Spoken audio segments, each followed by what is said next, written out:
Okay, Ezekiel. Хорошо, Иезекииль. The most difficult chapter in the book is chapter 4. Самая трудная глава в книге это глава 4. At least difficult to interpret. Ну, как минимум ее просто трудно истолковать. So this is the brick and the siege. Вот здесь мы видим образ кирпича и осада. Да? And read 4, 1 through 3. И прочитайте 4 главу с 1 по 3 стих. 4 глава с 1 по 3 стих. А ти, сина людський, візьми собі цемлину, поклади її перед собою, і не креслиш на ній місто Єрусалим, і постав проти нього облогу, і збудуй проти нього башту, і 10 валів навколо нього. І постав проти нього табори міста, і постав проти нього муролому. Візьми собі залізну сковороду, постав її ніби залізною стіною поміж собою та між тим містом. Зверни своє обличчя до нього, і буде воно в облозі. І ти обляжеш його, це ознака для Ізраїлевого дому. А ти нехай налівий свій бік і поклади на нього провину Ізраїлевого дому. За числом днів, що будеш лежати на ньому, ти будеш носити їхню провину. So he's going to play out a model of what's going to happen in Jerusalem. То есть вот пророк, он здесь разыгрывает пример того, что случится с Иерусалимом. Okay? Read 4 through 8. Прочитайте, пожалуйста, стихи с 4 по 8. І ти лягай на свій лівий бік і поклади на нього провину Ізраїлевого дому. За числом днів, що будеш лежати на ньому, ти будеш носити їхню провину. І я призначу тобі роки їхньої провини за числом днів, 390 днів, і ти будеш носити провину Ізраїлевого дому. А коли ти це скінчиш, то ляжеш удруге на правий свій бік, і будеш носити провину Юдиного дому 40 день. Один день за один рік я тобі призначив. І на облогу Єрусалиму зверни своє обличчя та відкрити рамено своє, і будеш пророкувати на нього. І ось я накладу на тебе шнури, і ти не повернешся з боку одного на інший бік, аж поки ти не закінчиш днів своєї облоги. Okay. So he says that first in 5, he lists a number of years of their iniquity. И в 4 и 5 стихе он говорит, что он перечисляет количество дней их беззакония. And he says, we'll let each day represent a year. Он говорит, что вот каждый день, он это как символ каждого года беззакония. And how many days do you have or years do you have in verse 5? И сколько дней или лет у вас указано в стихе 5? 390. Everybody has 390? Всех 390, да? The Septuagint has 190. В Септуагинте 190. Nobody knows why. Никто не знает почему. What's the other number of days that are listed? Какое еще число здесь перечислено? 40. 40. Okay. 40. And who gets 40 and who gets 390? И кто получает 40, а кто получает 390? Израиль 390, а Иуда 40. Israel 390 and Judah 40. What period of history does this represent, these 390 years? Проблема в том, какой же период истории символизирует это число, на какой период истории оно указывает, 390. I don't know that anybody has given a good answer to that. И я не знаю никого, кто дал бы хороший ответ на этот вопрос. The lesson is clear. Урок из этой сценки совершенно ясен. Какой, да? There's going to be judgment. Будет суд. And he lists that you're not going to have bread.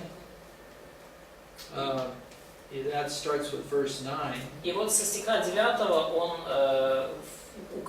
он перечисляет, да? So food's going to be scarce, water's going to be scarce. То есть не будет воды, и не будет хлеба. and it's going to be expensive. То есть все это будет очень дорогим. Голод In настал. verse 10. А? Голод настал. Ну да, да, то есть и пищу твою, которую будешь питаться, ешь весом по 20 сиклей в день. От времени до времени ешь. So that's gonna be a famine. Famine. Да, будет голод. In the city during the siege. В городе, во время осады. Да. So I don't have the answer to what these numbers of years mean. И потому у меня тоже нет ответа, что же означают вот эти вот числа, обозначающие годы. То есть каким именно, ну, к чему это относится, к какому историческому промежутку. But if people keep working on it, maybe when we learn more about the history, we'll be able to figure it out. Но люди продолжают работать над этим вопросом. Может быть, когда мы узнаем немножко больше об истории того периода, мы разберемся. Может, так узнать. Так, а урок в чем? То, что будет голод, будет суд, это суд состоит в голоде, да? So the lesson is that it is going to be judgment, and judgment will be one of the judgments would be the famine. Famine and siege. Голод, осада.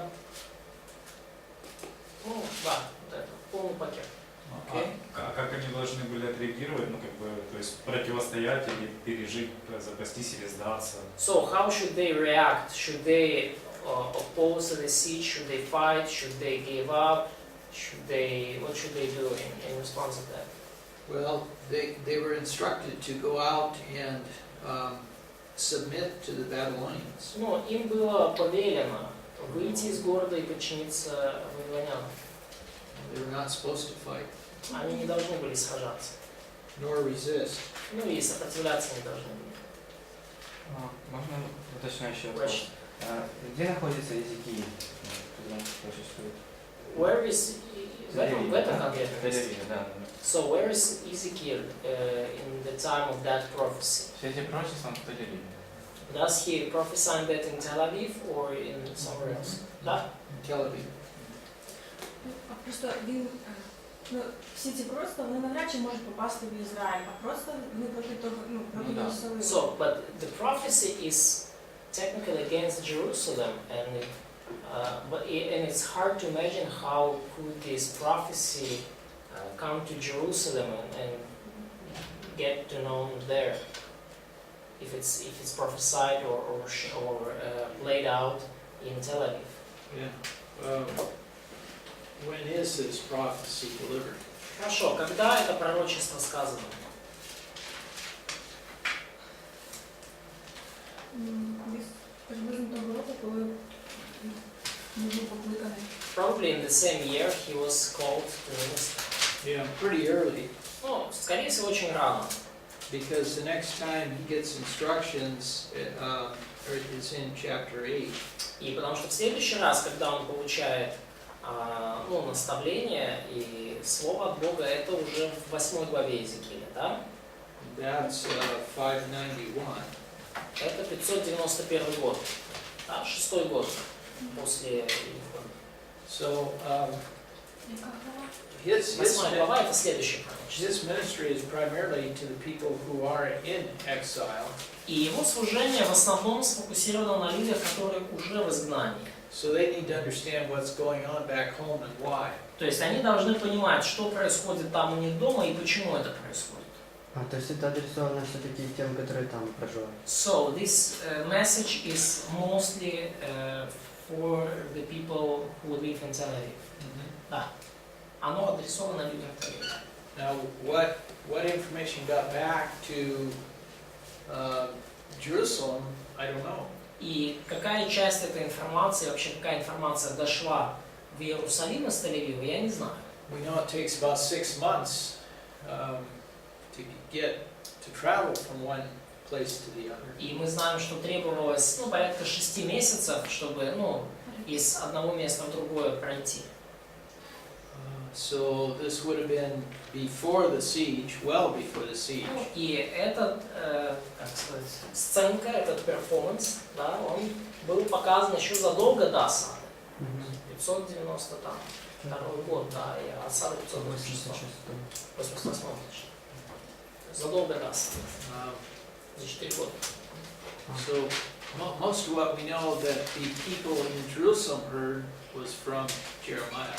Ну и то, что мы знаем, что большую часть пророческой информации люди в Иерусалиме все же получали от Иеремии.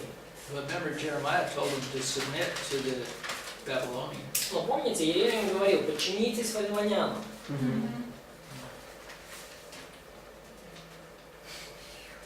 Okay, any other questions? Какие-то другие вопросы? All right. Chapter 5 is Хорошо, 5 глава Иезекииля. haircut. Это стрижка. Да? Бритье. And let's read 1 through 4. Давайте прочитаем с 1 по 4 стих.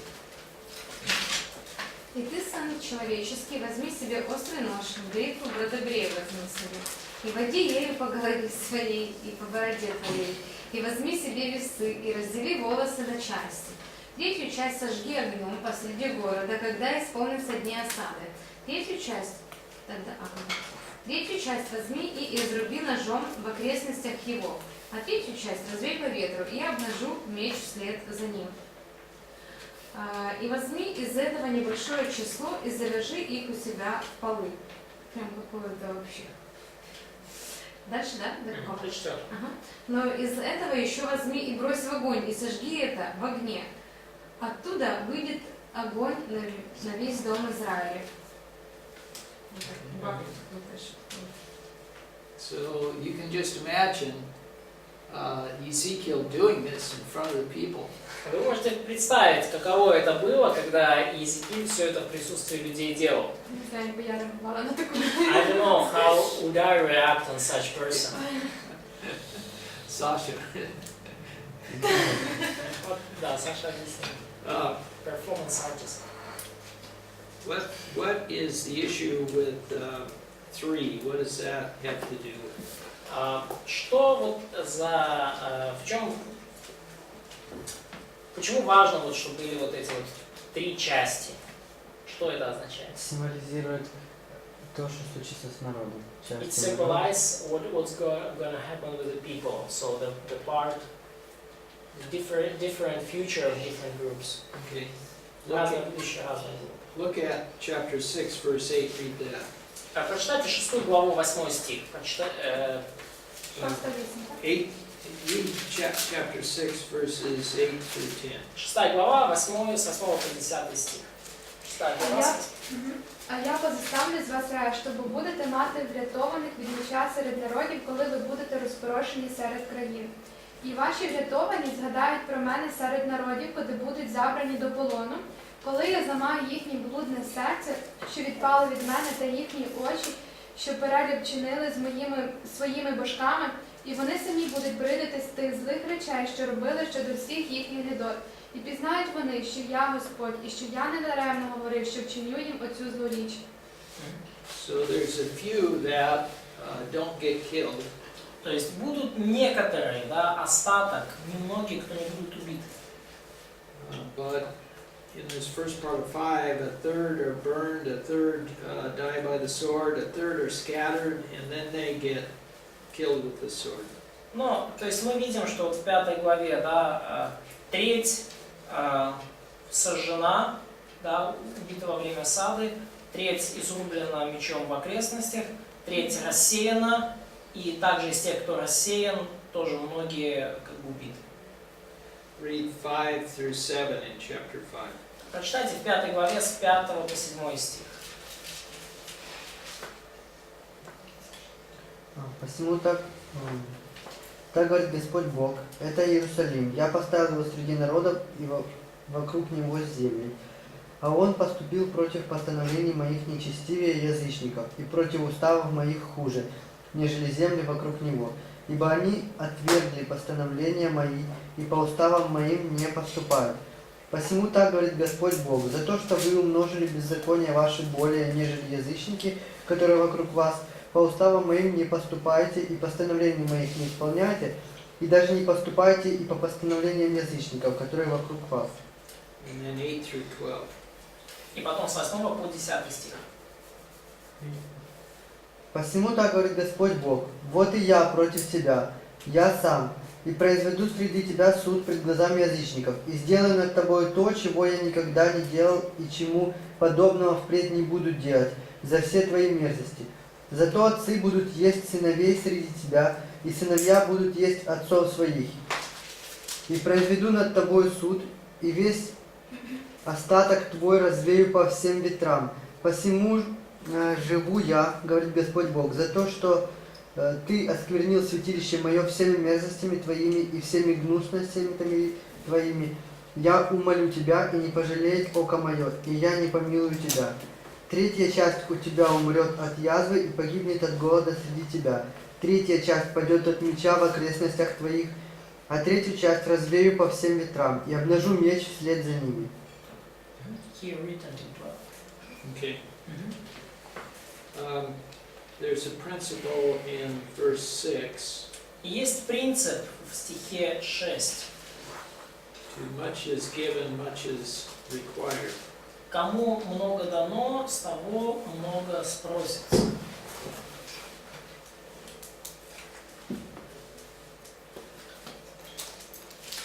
Стих 6, да? 5 глава, 6 стих. Много дано, много спросится.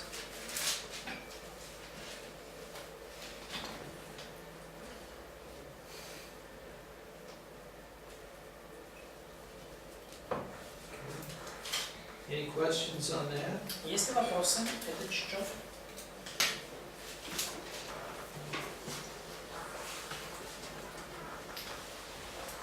6 talks about prophecies that come to pass because of these. Chapter 6. Yeah, chapter 6 prophecies, or what the meaning is of this these things he was doing in 5. Interpretation of what. Да, нет. То есть в 6 стихе, в 6 главе мы видим пророчество и их исполнение, и мы видим, как растолковывается значение вот этой сценки в 5 главе. Any questions on 6?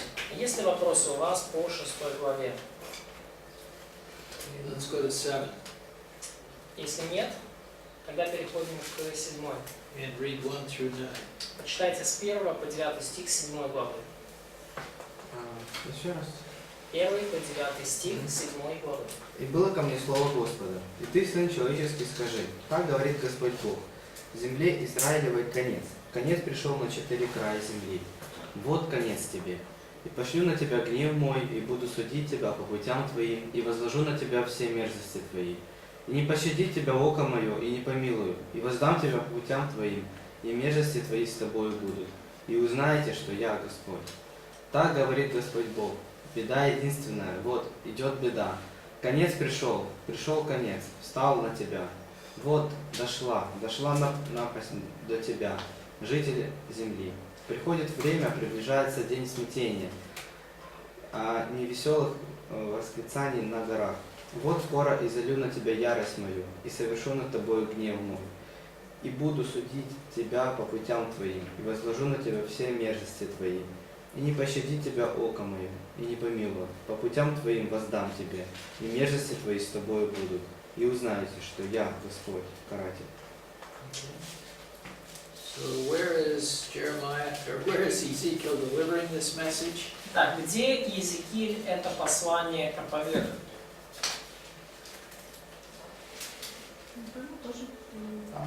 Probably in the same place in Tel Aviv. Same place in Tel Aviv. То же самое место, Тель-Авив. Написано, що промовляє Бог до краю Ізраїлу. But it's written that God is speaking to the end of land of Israel. В каком стихе? Другом. So the end has come upon the four corners of the land. So, Yeah, and Lord says to the land of Israel. so the people, the Jews, whether they're in the land or in Babylon, what do they think about Jerusalem? те люди, которые находятся в изгнании в Вавилоне, да, в Тель-Авиве, что они думают про Иерусалим? Что там хорошо. That's good for it. It was good there. It'll last forever. Они думают, что Иерусалим будет стоять вечно, God is protecting it. что Бог защитит его. So Ezekiel is, look at how many times he said, the end is upon you. И посмотрите, сколько раз Иезекииль повторяет эту фразу: «Конец, пришел конец». So Moses warned them, И Моисей предупреждал их, all the prophets have warned them, все пророки их предупреждали. and still Jerusalem's there. И все равно Иерусалим стоял, The temple's still there. храм стоял на месте. So he's speaking directly to these Jews in exile that believe the same way that the ones in Jerusalem believe. И теперь Бог обращается вот к тем евреям в изгнании, в Тель-Авиве, которые думают и верят точно так же, как евреи в Иерусалиме. Ну что, Иерусалим будет стоять. So he wants it to be personal to the people that are there in Tel Aviv. То есть он хочет, чтобы это обращение стало очень таким личностным для людей в Тель-Авиве, чтобы до них дошло. Вообще. Цей 7 розділ, він написаний якось як віршик такий, так? Ну, як... So the seems like chapter 7 is written in poetic form. І 19-й теж так само. And also chapter 19. Там де жалобна пісня. The lament song. It seems like it's song or poem. Yeah. Well, 19 certainly is. Ну, 19 точно. Yeah, it seems like there's a lot of repetition in 7. И кажется, да, также, что и в 7 главе много таких повторений. So maybe that was psalm or song. Yeah. I don't know. Я не знаю. It'd be interesting to study that. Было бы интересно это дело исследовать. That's the frustrating thing about a survey. About Doing a Bible survey. Ага, это вот расстраивает тебя очень, когда делаешь обзор библейских книг. You have so much material to cover, you can't stop and study interesting Так things. много материала тебе надо пройти, что нет времени остановиться и исследовать что-то интересненькое. Read verse 12. Прочитайте 12 стих. 7 глава, 12 стих. Пришло время, наступил день. Купивший, не радуйся, и продавший, не плачь, ибо гневнут все множествами. Read 19 and 20. So, it's all verse in chapter 7, yeah? Yeah, so. Да, 19 и 20, тоже в 7 главе. Серебро свое они выбросят на улицы, и золото у них будет в пренебрежении. Серебро их и золото их не сильно будет спасать их в день ярости Господа. Они не насытят им душ своих и не наполнят трог своих, ибо оно было поводом к беззаконию их. И в красивых нарядах своих они превращали его в гордость, делали из него изображение гнусных своих стуканов. Зато сделаю его нечистым для них, и отдам его в руки чужим, в добычу, беззаконникам земли на расхищение, и они осквернят его. And read 21 and 22. 22 еще. И отвращу от них лицо мое, и осквернят сокровенное мое, и придут туда грабители, и осквернят его. Да. So why would you throw your silver and gold into the street? Зачем вам выбрасывать ваше серебро и золото на улицу? Бо не можна нічого купити. Because it's impossible to buy anything for that. And you can't eat it. И вы не можете это съесть. Нельзя ничего купить. Нема. Read 26 and 27. Почитайте 26-27 стих. 26-27. Прийде багато дітей і буде звістка до звістки. Будуть шукати пророцтва пророка, зміни закон священників і рада старших. Сам буде в жалобі, страхом суддягнеться князь, а руки народу за не закрутять. За дорогами їхніми їм учиню, і судитиме їх їхніми судами, і пізнають, що я то Господь. Мгм. Okay. Who was the king during the siege? Кто является The царем king во of время... Israel. Кто был царем Израиля во время осады? Сидекія? Заликая. He was appointed by the Nebuchadnezzar, and the other king that was appointed by the people was in jail in То есть Babylon.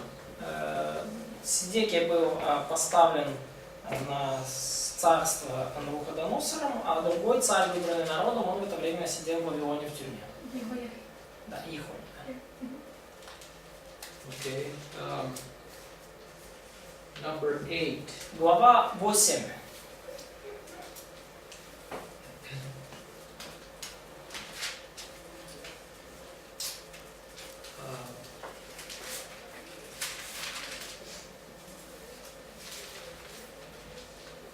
Yeah, let's read 2 through 3. Давайте прочитаем 2 и 3 стих. І побачив я, аж ось подоба на вигляд чоловіка. Від виду стегон його додолу огонь, а від стегон його догори на вигляд сяйва, ніби палаюча мідь. І витягнув він подобу руки і взяв мене за волосся моєї голови, а дух підняв мене між землею та між небом, і впровадив мене до Єрусалиму в Божих водіннях, до входу внутрішньої брами, зверненої на північ, де місце перебування ідола, що викликує заздрість. Ревнование. So Ревнование, да. he has this vision. He's transported to Jerusalem in vision. То есть вы видите, да, у него такое видение, и в этом видении его переносят его кто-то переносит за волосы в Иерусалим. I Он think же постриг. But he was already shaved. Може живе. his body was still laying on his bed in Tel Aviv, Ну, я думаю, что тело его все так же лежало на кровати в Тель-Авиве. but he's seeing everything as if he was right in Jerusalem. God's given him everything. Но он видит все настолько ясно, Бог дает ему настолько ясное видение, что как будто он сам там вот находится в Иерусалиме. Все это видение. Да?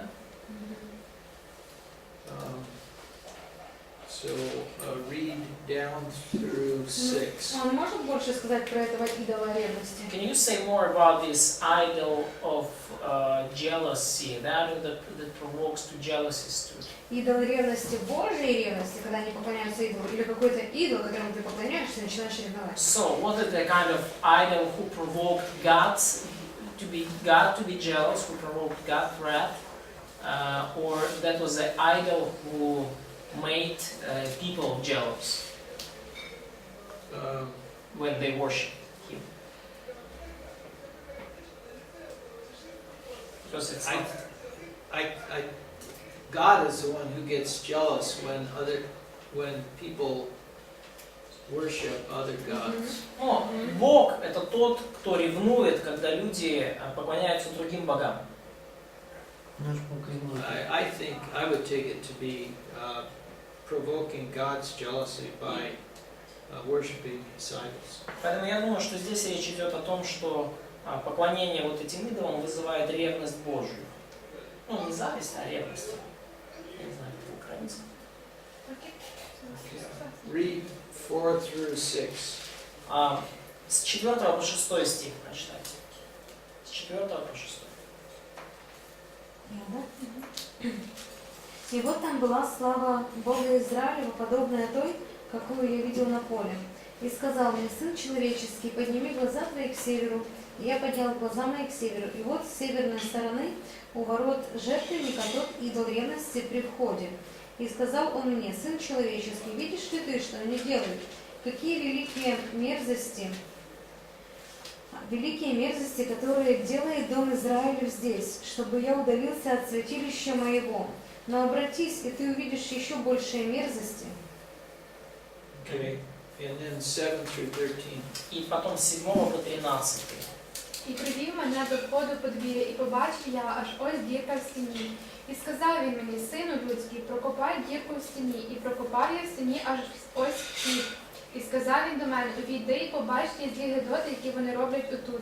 І війшов я і побачив, аж ось усякий вид плазуна та огидливої звірини, і всякі божки Ізраїлевого дому накреслені на стіні навколо кругом. А 70 чоловік зі старших Ізраїлевого дому та Яазанія, Шафанія син, що стояв посеред них, стояли перед ними, і кожен мав у своїй руці свою кадильницю, і підіймалися пахощі з хмари кадила. І сказав він до мене: чи бачив ти, сину людський, що роблять Ізраїлеві старші в темноті, кожен у кімнатах своїх ідолів? Бо говорять вони: Господь нас не бачить, Господь покинув цей край. До 14-го? І сказав він до мене: ти знову побачив ще більші гидоти, які вони роблять. Okay. So, it's pretty clear what's going on here. Совершенно ясно, да, что здесь происходит. People have rejected God and now they're calling out to these foreign gods. Люди отвергли своего Бога, и теперь они взывают здесь к иным богам. Богам. And read 14 through 17. И прочитайте с 14 по 17. «И привел меня ко входу во врата дома Господня, который к северу, и вот там сидят женщины, плачущие по Фамузе. И сказал мне: видишь ли, сын человеческий, обратись, и еще увидишь большие мерзости. И ввел меня во внутренний двор дома Господня, и вот у дверей храма Господня, между притвором и жертвенником, около 25 мужей стоят спинами своими ко храму Господню, а лицами своими на восток, и кланяются на восток солнцу. И сказал мне: видишь ли, сын человеческий, мало ли дому Иудину, чтобы делать такие мерзости, какие они делают здесь. Но они еще землю наполнили нечестием и сугубо прогневляют меня. И вот они ветви подносят к носам своим». Through 18. И 18 тоже. «Зато я стану действовать с яростью, не пожалеет око мое и не помилует. И хотя бы они взывали в уши мои громким голосом, не услышу их». So they're worshiping the sun right in front of the temple, the altar. То есть они прямо у входа в храм, прямо около алтаря поклоняются солнцу. Okay. 9 is a vision of the slaying of the people in Jerusalem. И 9 глава – это видение о избиении людей в Иерусалиме. Any questions on that or comments? Какие-то вопросы, какие-то комментарии? Как еще раз 9 9 глава, убийство людей в Иерусалиме.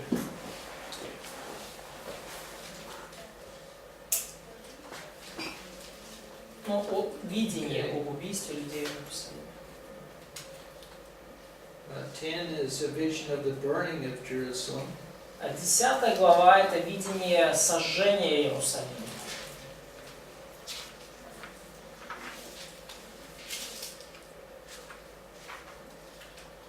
We see this cherubim here.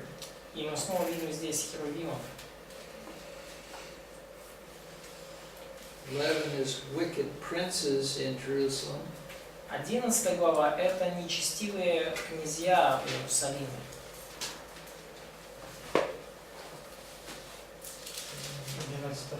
11 глава – нечестивые князья в Иерусалиме. Князья народа.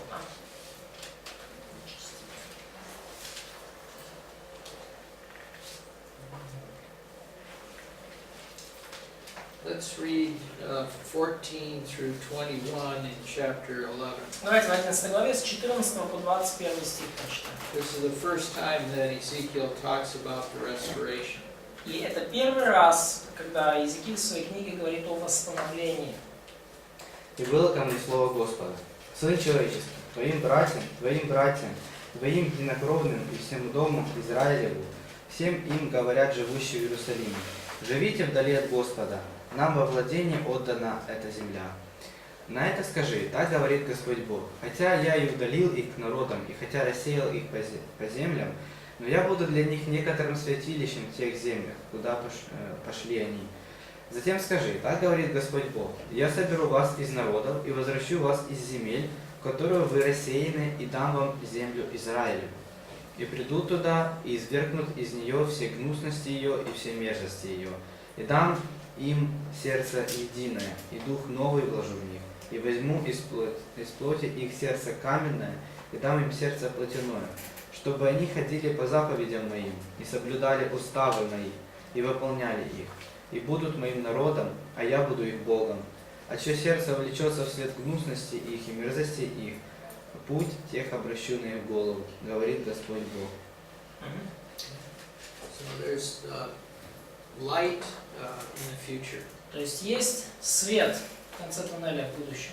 Read 22 through 25. И прочитайте, пожалуйста, с 22 по 25 стих. Тогда херувимы подняли крылья свои и колеса подле них, и слава Бога Израилева вверху над ними. И поднялась слава Господня из среды города, и остановились над горой, которая к востоку от города. И Дух поднял меня и перенес меня в Халдей, переселенца. И видение Духом Божьим. И отошло от меня видение, которое я видел, и я пересказал переселенцам все слова Господа, которые Он открыл мне. Okay, and so these cherubim was hovering over the God of Israel. Well, cherubim lifted up their wings with wheels beside them, and the glory of the God of Israel hovered over them. Да, то есть мы видим, что вот херувимы подняли крылья свои, колеса подле них, слава Бога Израилева вверху над ними. And the glory of the Lord went up from the midst of the city and stood over the mountain which is east of the city. И поднялась слава Господня из среды города и остановилась над горой, которая на восток от города. So the glory of the Lord is coming out of the temple, it's now east of the city, and then he'll be leaving entirely. Да, то есть сначала слава Господня ушла из храма, потом она перенеслась на восток от города, и потом она покинет город окончательно. And he won't come back until the millennium. И она не вернется назад вплоть до тысячелетнего царства. So the glory of the Lord is departing the temple here before it's destroyed. То есть слава Божия покинула здесь храм до того, как он был разрушен.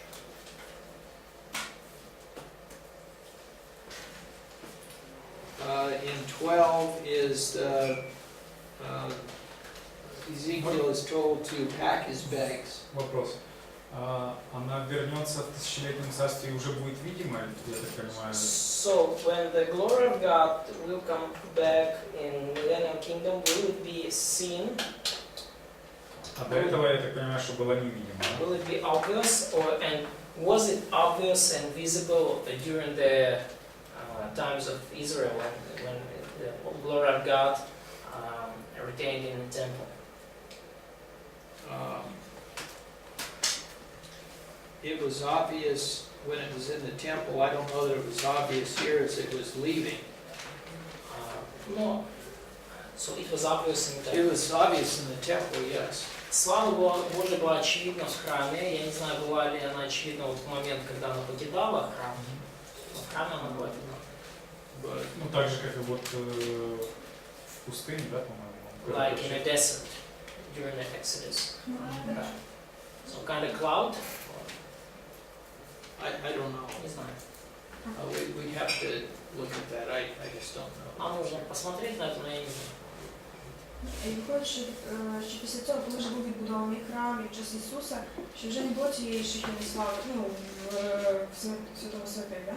So it seems like even when they rebuilt the temple after Cyrus' decree and even in times of Jesus, they did not have this glory of God, glory in the temple. Да, не было славы. Хто туди міг чисто так, теоретично зайти, будь-хто не помер.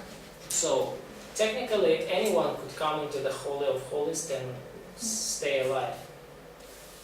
No. Well, no. Нет. But the glory of God was not there. Ну, навряд ли, уже так, но все равно славы Божьей там не было. But still, the only one that went into the Holy of Holies was the chief priest once a year. Все равно, единственный, кто входил в Святое Святых, был первосвященник раз в год. Or the priest whose duty it was, like Ну и Zechariah during the time of Christ. или священник, ну, чьей обязанностью это являлось, например, Захария во времена Христа. А встроенный храм не потерял своей актуальности? Ну, когда его строили, он был актуален вообще. В смысле актуально? Ну, что Отстроено слава- во времена Хира, после Хира. Да, новый храм. Сейчас я что-то сделал актуально, я не понимаю. Ну, слава Божья покинула. Он нужен был вообще? So, because of when they rebuilt the temple and through the Shekinah glory left the temple and did not come back.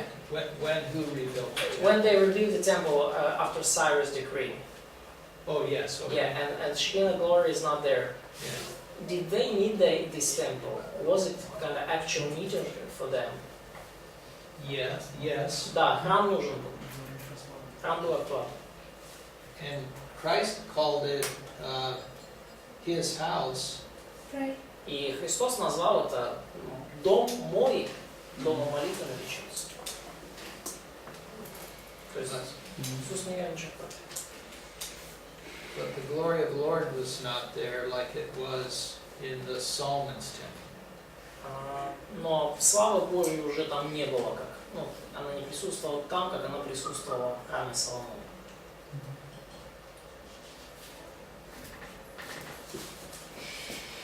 Okay. So we are in chapter 12. 12, yeah. Так, итак, у нас сейчас 12 глава. He packs his bag. То есть Иезекииль пакует чемодан. And he's to dig a hole in the wall. И ему надо пробить стену, дырку в стене, да, отверстие в стене. 5 стих. Перед глазами их проломать себе отверстие в стене и вынести через него. And then read 11 through 16. И прочитайте сейчас с 11 по 16 стих. Скажи, я знамение для вас, что делаю я, то будет с ними. В переселении, в плен отойдут они. И начальствующий, который среди них, в потьмах поднимет ношу на плечо и выйдет. Стену проломают, чтобы отправить его через нее. Он закроет лицо свое так, что не увидит глазами земли этой. И раскину на него сеть мою, и будет пойман в тенета мои, и отведу его в Вавилон, в землю халдейскую, и он не увидит ее, и там умрет. А всех, которые вокруг него, с поспешников его, и все войско его, развею по всем ветрам, и обнажу вслед их меч. И узнают, что я Господь, когда рассею их по народам и развею их по землям. Но небольшое число их я сохраню от меча, голода и язвы, чтобы они рассказали у народов, которые пойдут, о всех своих мерзостях и узнают, что я Господь. Okay. Who is 13 talking about? О ком говорится в 13 стихе? Седекия. Yeah, it's interesting here. This is before it happened. Интересно, что здесь все описано до того, как оно случилось. It says he's going to the land of the Chaldeans, but he will not see it. И сказано, да, что отведу его в Вавилон, в землю халдейскую, но он не увидит ее. But he'll die there. И вот там умрет. So, of course he won't see it. He's blind. Конечно, он ее не увидит, он уже глаза будут. А йому очі викололи, коли він був в Рівні? Рівна? So his eyes were taken when he was in Riva, near Jerusalem, or in Jerusalem. В Єрусалимі? Near Jerusalem. Около Иерусалима. В Риме. What was the last thing he saw? Что было последним зрелищем, которое он увидел? Death of his sons. Да.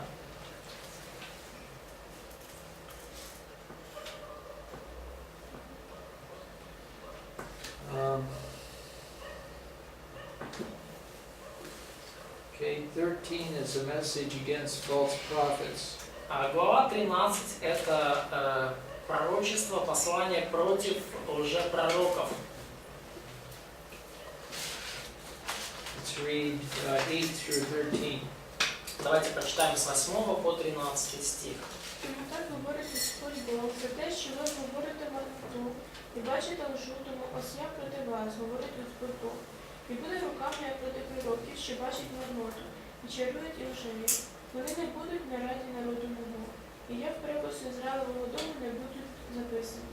І до землі Ізраїлевої не вийдуть, і пізнайте ви, що я Господь Бог. Саме за те, що вони впровадили народові у помилку, говорячи мир, а миру нема. І він будує мура, а вони тинкують його будь-яким тинком. Скажи до тих, хто тинкують будь-яким тинком, що мур впаде, буде дощ завальний, і ви каміння великого града впадете, і вітер бурхливий розвалить мура. І ось стіна впаде, чи ж не скажуть вам, де той тинк, яким ви тинкували? Тому так говорить Господь Бог, я вчиню, що бурхливий вітер валитиме проти стінові, і буде дощ заливний моїм гніві, і каміння великого града буде стіновидне. I like this picture of the whitewashed wall. Мне нравится вот это вот образ стены, обмазанной грязью. So you understand that? Понимаете ли вы, в чем суть образа? Probably it's better to explain. Ну, The false prophet makes everything look nice, really nice. Лжепророки пытаются, чтобы все выглядело очень так красиво и привлекательно. But he uses plaster and paint that when the rain comes, it just washes off. То есть, ну, и они обмазывают стену там грязью, ну, типа как шпаклюют ее, штукатурят ее, но приходит дождь, и все это разлетается. Looks nice till trouble comes. Все выглядит прекрасно, пока не приходит беда. Евангелие процветания? Gospel of prosperity gospel. Yeah. Ну, типа того. In America, we have a place where you can get your car painted for just very little money. В Америке у нас есть одно место, где можно вашу машину покрасить за очень небольшие деньги. Большие? Небольшие. So they just spray over the top of rust and everything. То есть они просто наносят краску вот наверх, там, на капот. До першого дощу. So, but it's probably until the first rain. And then people sell their car, И потом люди продают свою машину. and in a year it looks worse than it was before it was painted. И через год эта машина покрашена, ну типа, после она выглядит хуже, чем до покраски. Поняли, да? То есть красят машину прямо перед продажей. И через год эта типа покрашенная машина, когда краска облезает, выглядит хуже, чем до покраски.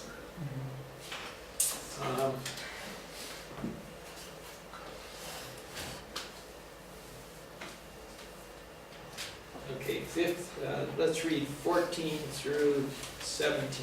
И давайте с 14 по 17 стих прочитаем. No, 14 through 18. С 14 по 18. І розіб'ю я ту стіну, яку ви обтинкували будь-яким тинком, і повалю її до землі, і оголиться підвалина її, і впаде, і ви загинете всередині його, Єрусалима, і пізнаєте, що я Господь. І докінчу я лютість свою на стіні, та на тих, що тинкують її яким-небудь тинком, і скажу вам, нема стіни та її тинкувальників, Ізраїлевих пророків, що пророкували на Єрусалим, і бачили до нього видіння миру, та нема миру, говорить Господь. А ти, сину людський, зверни своє обличчя до дочок свого народу, що пророкують з власного серця, і пророкуй на них. Ти скажеш, так говорить Господь Бог, говорить тим, що шиють чародійні обв'язки на суглоби рук і роблять хустки на голову всякого зросту, щоб ловити душі. Невже ловлячи душі мого народу, ви свої душі спасете? I like 17, prophesy from their own inspiration. Ага. Вы видите, да, очень нравится 17 стих. Пророчествующим от собственного своего сердца. Или английский, да, пророчествует от своего собственного воображения или вдохновения. Да? А вони самі собі як захотіли, чи їм реально якісь були, як? Они искренне верят. So Не did вірили, they що- really? So how it come that they become prophets or lady prophets? Да, вони So did вірили, they що- wanted to be like that? So did they have maybe some vision from God that they distorted, or how did it happen? Probably not. They probably just wanted to have the attention and the power that comes from having people listen to you. Ну, скорее всего, ничего они от Бога не получали. Просто им хотелось власти и внимания, ну, которые приходят, ну, когда люди тебя слушают. Не просто придумували це? So they just made up these visions or prophecies. That's what it says. То, что там написано. Пророчество это от собственного своего сердца или от собственного своего воображения. So they're probably very charismatic. Ну, они, наверное, такие очень харизматичные во всех They're отношениях. entertaining to listen to, and they're great inspiration. И было очень так интересно, да, слушать их, вот, как бы, всякие вот плоды их воображения. Очень, ну, как бы, развлечением было, да? Вони отримали задоволення від самих себе. So probably they liked themselves in a spotlight. Sure. Да, ну и нравилось быть во свете софитов. Можно комментарий? Can I make a comment?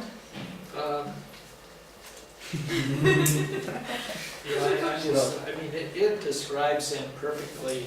But what about you? If I go ahead. Huh? So he wants to make a comment. I don't. Да. Что, какой комментарий? Тут описываются две группы пророков. Я тоже читал тут. Одни типа... So we see the two groups of prophets here. В 10-м одна группа, в 19 стишке другая группа In пророков. verse 10 it's one group of prophets, and in verse 19 it's different group of prophets. Одни, которые искренне верили, а вторые, которые ради своей наживы. The first group was kind of sincerely confident in what they taught, and the second group prophesied because of the greed, and they made it out consciously. Откуда это видно насчет 19 стиха? У меня в комментариях. Не в комментариях, в тексте где. Сейчас упоминать зажимание и ячманию, это закрышки хлеба. Это где? Ага. О чем это ключевое слово? So you have profaned me among my people for a few handfuls of barley and scraps of bread. So the point of which Sasha made is that this second group of prophets, starting from maybe verse 19, they, as he think, they some did this just for the handful of barley and scraps of bread, because of some their motivation was material, not so much about the fame or something like that. Or we could say that about all prophets of that time.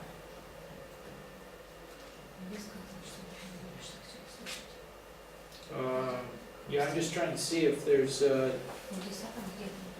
difference between the motivations. Я пытаюсь, говорит преподаватель, увидеть, есть ли где-то вот это разделение людей по ну, как бы людей с разной мотивацией.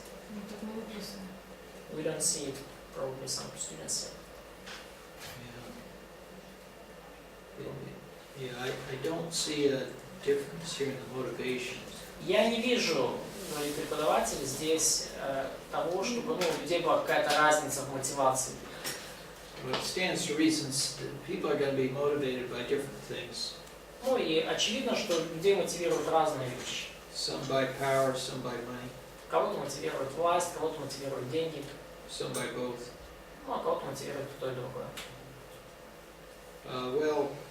In 18 it talks about magic bands, whatever that is. Но в 18 стихе говорится о чародейных мешочках под мышкой. And so does 20. И также в 20 стихе чародейные мешочки.